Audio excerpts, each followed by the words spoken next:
the Bradshaw Mountains with the Roadrunner Prospectors Club that we are members of. I came downstream here and I'm looking for bedrock cracks that go into the inside turn of the stream. Looking here, started with this piece, and going to the right a little bit, there's some schist that's up on the bank. That's what you start looking for when you're walking down a creek, and it comes into the stream and comes across, thus making riffles to catch our big nuggets. And as you look upstream, you'll see lots of boulders, and it's an inside turn. And that is where the water slows down as it comes around the turn. The water slows down and is dropping all of these boulders onto all of this schist layer that's laying underneath them in this creek.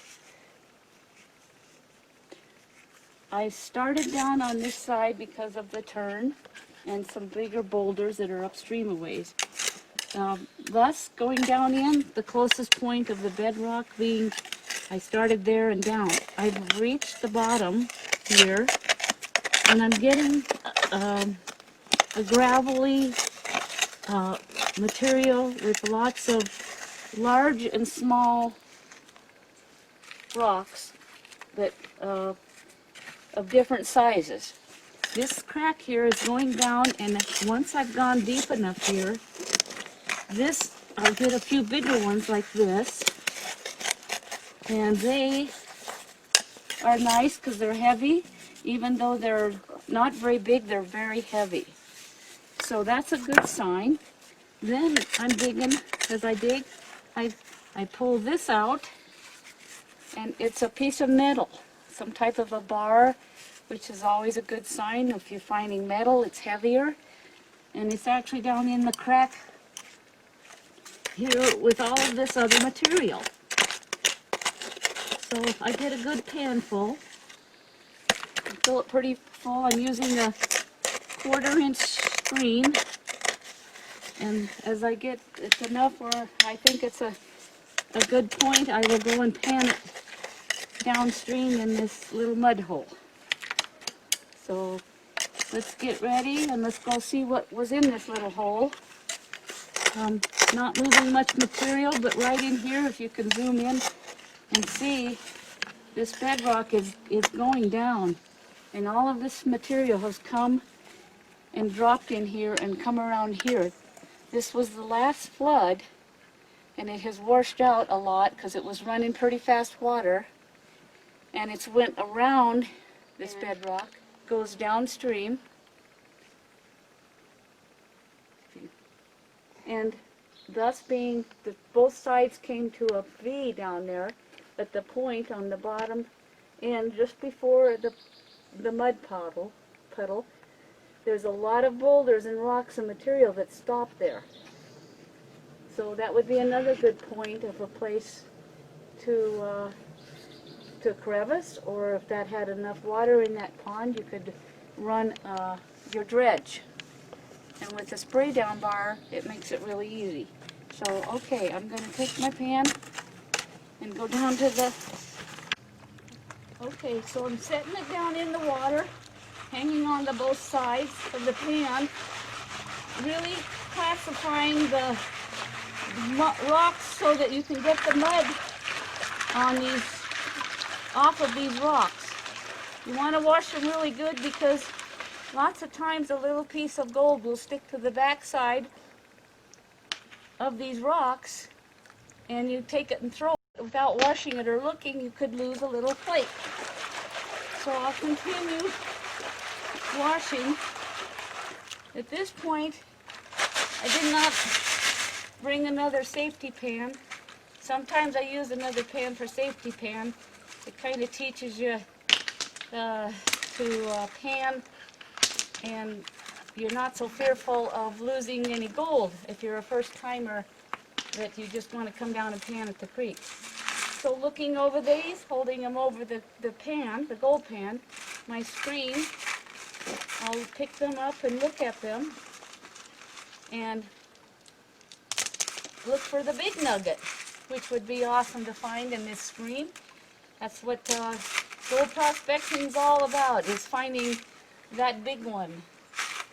So I don't see any that look to be. Sometimes you can set it over off to the side and you can pan those off. And if there is a big piece, even a smaller flake, you'll pan it out. So panning, I just keep it in the water, keep your riffles to the front of the pan, the front being there.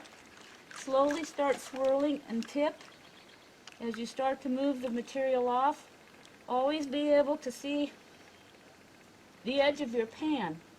That way you can watch the material go off, and if you get nervous, just bring it back flat and classify it some more, and then start tipping. Bring your hands to the back of the pan. Slowly, just kind of an ocean wave, bring it in and out. In and out. Classify again. Be really aggressive with your water and always able to see your pan's edge so you know your material is staying in your pan. Tipping again. I use an ocean wave coming in and out, in and out. I like to watch the back of my pan.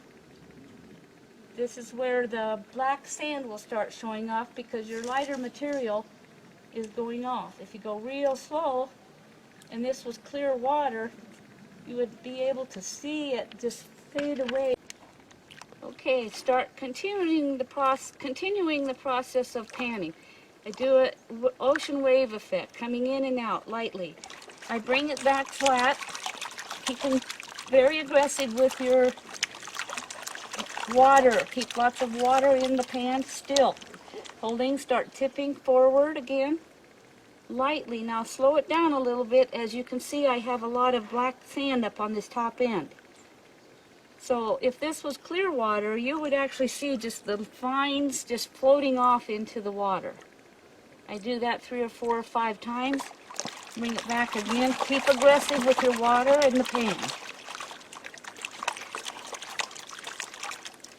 Okay, tipping again. We're going to just kind of bring it up. I can always see the edge of my pan, so I can see the amount of material that's going off. Now, even a small, tiny flake will stay in there. You can always just keep it back flat and then slowly tip, so you're actually keeping the material on your riffles. The fines will everything will sit in that back riffle, and just slowly bring it off. Bring it back again. This being the panning hole is from the floods that were here a few days ago. So the water is very muddy and unable to see. Okay, I'm getting down to where I'm comfortable with what's left in my pan. And now I'll just bring it forward, a little bit of water in it, bring it all back down, and keep it up. Enough water in there so you keep your material up on the top end of your pan. Some people like a lot more water, and this is not real clear water, so we're not able to see as well.